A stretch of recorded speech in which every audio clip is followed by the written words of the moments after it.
തിങ്കളാഴ്ച American president Donald Trump റഷ്യയുമായി ബന്ധപ്പെട്ട നിർണായകമായ ഒരു പ്രസ്താവന നടത്താൻ പോവുകയാണ്. അതിനു മുന്നോടിയായി റഷ്യൻ വിഷയത്തിൽ അഥവാ ഉക്രൈന് കൂടുതൽ ആയുധ സഹായങ്ങൾ നൽകിക്കൊണ്ടുള്ള നിർണായകമായ ഒരു തീരുമാനം കൂടി പ്രസിഡന്റ് ഡൊണാൾഡ് ട്രംപ് കൈക്കൊണ്ടിരിക്കുകയാണ്.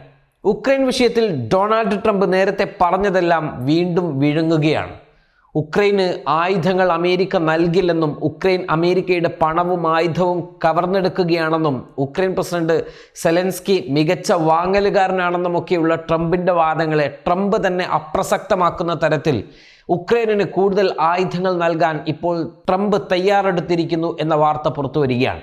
ഏകദേശം $300 മില്യൺ ആയുധ കയറ്റുമതിയാണ് ഇപ്പോൾ ഉക്രൈനിലേക്ക് അയക്കുവാൻ ട്രംപ് തീരുമാനിച്ചിരിക്കുന്നത്. ട്രംപ് അധികാരത്തിലെത്തിയ ശേഷം മുൻ പ്രസിഡന്റായിരുന്ന ജോ ബൈഡൻ ഭരണകൂടം പാസാക്കിയ ആയുധങ്ങൾ മാത്രമായിരുന്നു ഉക്രൈന് ട്രംപ് വന്നതിന് ശേഷം നൽകിയിരുന്നത്. എന്നാൽ അമേരിക്കയുടെ ആയുധ സ്റ്റോക്ക് കലവറയായ പെന്റഗണിലെ സ്റ്റോക്കുകളിൽ നിന്നുള്ള ആയുധങ്ങൾ എടുത്തുകൊണ്ടാണ് ഉക്രൈന് ഇപ്പോൾ ആയുധങ്ങൾ കൈമാറുക എന്നാണ് പറയപ്പെടുന്നത്. നേരത്തെ തെരഞ്ഞെടുപ്പ് ക്യാമ്പയിൻ്റെ സമയത്ത് ട്രംപ് തന്നെ പറഞ്ഞത് ഇങ്ങനെയാണ്: ഉക്രൈന് വാരിക്കോരി ജോ ബൈഡൻ ഭരണകൂടം ആയുധങ്ങൾ നൽകിയതിലൂടെ അമേരിക്കയുടെ ആയുധപ്പുരകൾ ഇപ്പോൾ കാലിയാണെന്നും അമേരിക്കക്കെതിരെ ഏതെങ്കിലും തരത്തിലുള്ള ഒരു അറ്റാക്ക് നടന്നാൽ അമേരിക്ക എന്ത് ചെയ്യുമെന്നൊക്കെ വൈകാരികമായി ചോദിച്ചൊരു ട്രംപിനെ അമേരിക്കയുടെ തെരഞ്ഞെടുപ്പ് കാലത്ത് നമ്മളൊക്കെ കണ്ടതാണ്.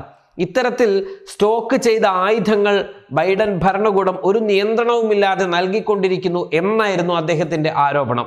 ആ ആരോപണം ഉന്നയിച്ച അതേ വ്യക്തി തന്നെയാണ്, അതേ ട്രംപ് തന്നെയാണ് ഇതേ സ്റ്റോക്കുകളിൽ നിന്ന് ആയുധങ്ങൾ എടുത്തുകൊണ്ട് ഉക്രൈന് നൽകുവാനുള്ള തീരുമാനത്തിൽ ഇപ്പോൾ എത്തിയിരിക്കുന്നത്. ഇതിനെ ന്യായീകരിച്ചുകൊണ്ട് ട്രംപ് വ്യക്തമാക്കിയ കാര്യം ഇങ്ങനെയാണ്: ഞങ്ങൾ ആയുധങ്ങൾ നാറ്റോക്ക് അയക്കും, നാറ്റോ ആ ആയുധങ്ങൾക്ക് 100% പണം ഞങ്ങൾക്ക് നൽകും.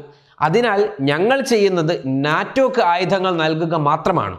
പിന്നീട് നാറ്റോ ആ ആയുധങ്ങൾ ഉക്രൈന് നൽകും, ഉക്രൈൻ ആ ആയുധങ്ങൾക്ക് പണം നാറ്റോക്ക് നൽകും, നാറ്റോ ആ ആയുധങ്ങളുടെ മുഴുവൻ വിലയും തിരികെ ഞങ്ങൾക്ക് തന്നെ നൽകും എന്നായിരുന്നു ട്രംപിന്റെ വാദം. തത്വത്തിൽ ട്രംപിന് തൻ്റെ പഴയ വാക്ക് താൻ തന്നെ വിഴുങ്ങിയിട്ടുണ്ട് എന്ന് മറ്റാരും ചർച്ച ചെയ്യാൻ പാടില്ല.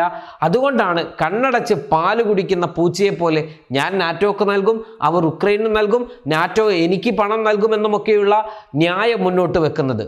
ആഭ്യന്തര സ്റ്റോക്കുകൾ കുറയുന്നതിനെക്കുറിച്ചുള്ള ആശങ്കകൾ കാരണം ചില ഡെലിവറികൾ നിർത്തിവെക്കാനുള്ള പെന്റഗണിന്റെ സമീപകാല തീരുമാനത്തിന്റെ തന്നെ ലംഘനമാണ് പുതിയ തീരുമാനം എന്നാണ് പറയപ്പെടുന്നത്. അതേസമയം അമേരിക്കൻ പ്രതിരോധ സെക്രട്ടറിയുമായി കൂടിയാലോചന നടത്താതെയാണ് ട്രംപ് ഇത്തരമൊരു തീരുമാനം കൈക്കൊണ്ടത് എന്നും കയറ്റുമതി നിർത്തിവെക്കാൻ പ്രതിരോധ സെക്രട്ടറി പീറ്റ് ഹെഗ്സത്ത് ഉത്തരവിട്ടു എന്നുമുള്ള റിപ്പോർട്ടുകളുമുണ്ട്.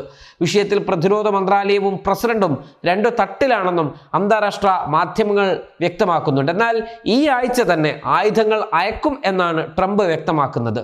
ഉക്രൈനുമായി ചില ധാരണകളിൽ പ്രസിഡന്റ് ട്രംപ് എത്തുകയും ഉക്രൈനുമായി നേരത്തെയുള്ള അഭിപ്രായ വ്യത്യാസങ്ങളെല്ലാം പരിഹരിക്കുകയും ചെയ്തു എന്നുമുള്ള റിപ്പോർട്ടുകൾക്ക് പിന്നാലെയാണ് ട്രംപിന്റെ ഈ നയമാറ്റവും ആയുധ കയറ്റവും. മാത്രമല്ല, ഈ വരുന്ന തിങ്കളാഴ്ച റഷ്യയുമായി ബന്ധപ്പെട്ട നിർണായകമായ ഒരു വാർത്താ സമ്മേളനം ട്രംപ് വിളിച്ചു ചേർത്തിട്ടുണ്ട് എന്നും ഇതിൽ റഷ്യക്കെതിരെ നിർണായകമായ ഒരു പ്രസ്താവനയും ഒരു തീരുമാനവും ട്രംപ് നടത്തും എന്നുമുള്ള റിപ്പോർട്ടുകളും പുറത്തു വരികയാണ്. ഉക്രൈനുമായുള്ള യുദ്ധം അവസാനിപ്പിക്കാൻ താൻ പുടിനുമായി പല തവണ അഭ്യർത്ഥനകളും ചർച്ചകളും നടത്തിയെങ്കിലും എന്നാൽ റഷ്യ അത് ചെവികൊള്ളുന്നില്ല എന്നുമാണ് ട്രംപ് വ്യക്തമാക്കുന്നത്. ഇതേ തുടർന്ന് റഷ്യക്കെതിരെ പ്രത്യക്ഷ പദ്ധതികൾ അമേരിക്ക തയ്യാറാക്കി വരുന്നു എന്നുമുള്ള റിപ്പോർട്ടുണ്ട്. കൂടുതൽ ഉപരോധങ്ങൾ കൊണ്ടുവരികയാകും ലക്ഷ്യം എന്നാണ് രാഷ്ട്രീയ നിരീക്ഷകരുടെ അനുമാനം.